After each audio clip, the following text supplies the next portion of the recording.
welcome to the 19th Wonka Europe Conference. General practitioners from all over the world found here an opportunity to get together and reflect on a program with a lot of different areas, like the new models for patient care. Most people with chronic conditions care a family practice setting have more than one condition, and that is called multimorbidity. It's not a problem just associated to older people, but mainly to the middle-aged population with a decrease in quality of life.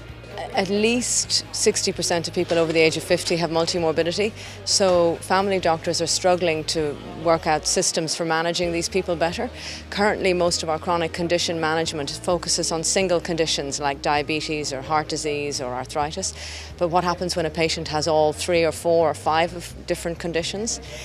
So the challenge for us in the future is having systems that manage multiple conditions at the same time. Primary care is an important topic in order to build a perfect healthcare system. The Portuguese experience was compared to what's going on in other countries of the world.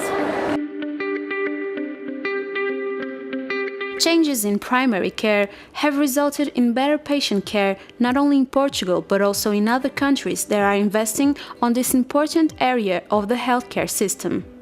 O importante é que seamos capaces de ver o proceso global do paciente, entender que o paciente está sano cando vai enfermando e que cada que o sistema sanitario dé unha resposta global que atenda ao paciente no lugar máis adecuado para atendelo do xeito de que teña maior calidade, maior seguridade e sea máis eficiente para o sistema sanitario. Esa é a grande ventaxa, efectivamente, que o paciente este mellor tratado, mellor atendido e que ademais sexa dunha forma sustentable.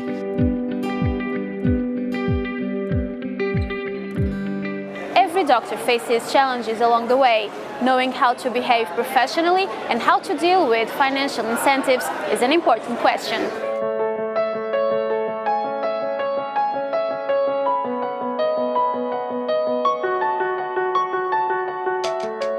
The ethical aspects of remuneration and incentive systems are the main challenges in the professional attitudes of doctors worldwide and were highlighted in this session.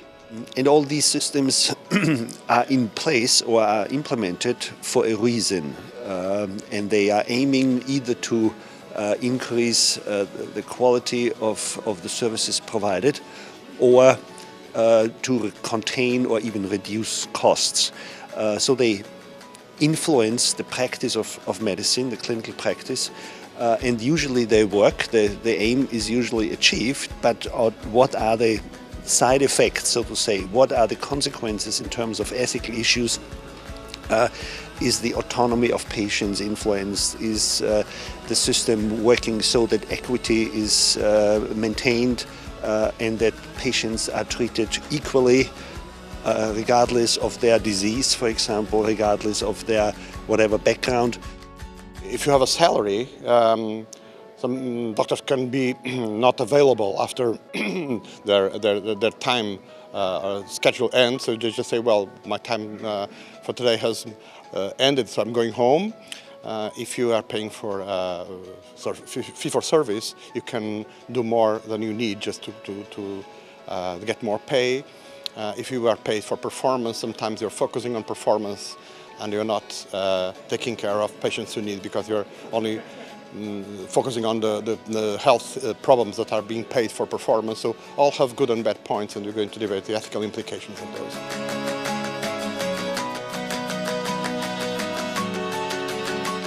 What's the future for professional organizations and what's the impact of research and publications? Those were some of the questions used on the morning session.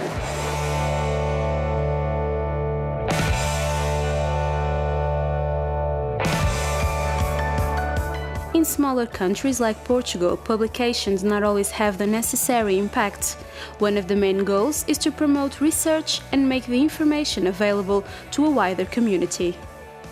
Portugal is a country with a small dimension, without resources, and the network in research could be a measure increase the impact of in research in the publications and Portuguese publications to take another place in the world of the publications, because the English literature is the most frequent, and the impact factor and other measures of the impact is increased by the language.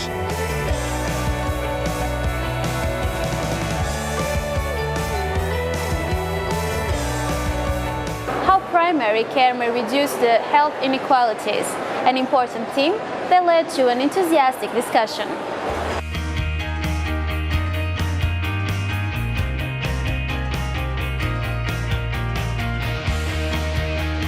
The lower socioeconomic status is more affected by the health inequalities. Primary care can be the best solution for this issue. According to the specialists, equity is a dimension of quality of care. Research has been working on the issue of equity, but there is a need for outputs on the quality dimension of equity within primary care. And GPs and family physicians are ideally placed looking after patients from cradle to grave, from very young to very old, and looking at the socio-demographic issues of their patients' needs, whom they look after from cradle to grave over decades of a lifetime. So we are best placed to address the equity of healthcare.